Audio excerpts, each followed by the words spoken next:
Assalamualaikum warahmatullahi wabarakatuh. Izin memperkenalkan diri, nama saya Filja Irsadi, asal kelas PPKI Reguler C 2021. Di sini saya akan membuat video project tentang kecintaan saya terhadap bahasa Indonesia. Dosen pengampu saya yaitu Ibu Mastah Sembiring.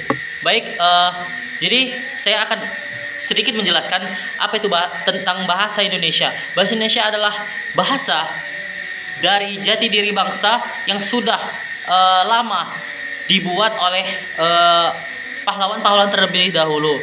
Jadi penggunaan bahasa Indonesia berarti memiliki jiwa nasionalisme yang tinggi kepada Negara Kesatuan Republik Indonesia, dan melalui itu penggunaan bahasa Indonesia harus dilakukan dan digerakkan secara nasional agar bahasa Indonesia telah memperkokoh persatuan dan kesatuan bangsa Indonesia.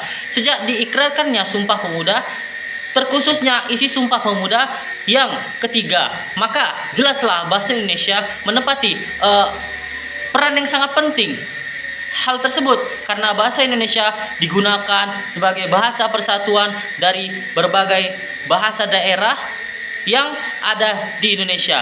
Bayangkan saja jika tidak ada bahasa Indonesia sebagai bahasa persatuan, maka jelaslah akan terjadinya perpecahan dan mengakibatkan adanya banyak sekali suku dan bahasa yang ada di Indonesia, dan akan sangat mudah terjadinya memungkinkan kesalahpahaman antar suku karena sama-sama tidak memahami bahasa yang digunakan. Jadi penggunaan bahasa-bahasa daerah tersebut dapat disatukan dengan bahasa Indonesia.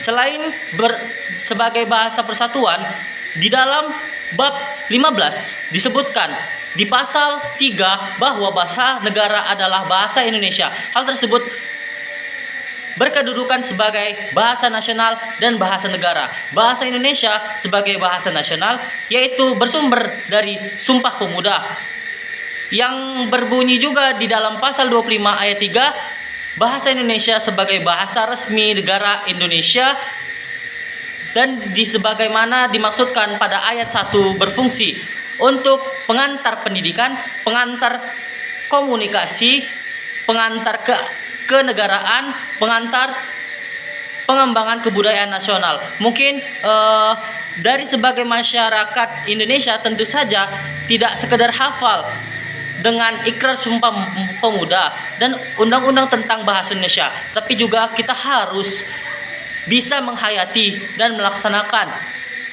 sepenuh hati dengan mencintai dan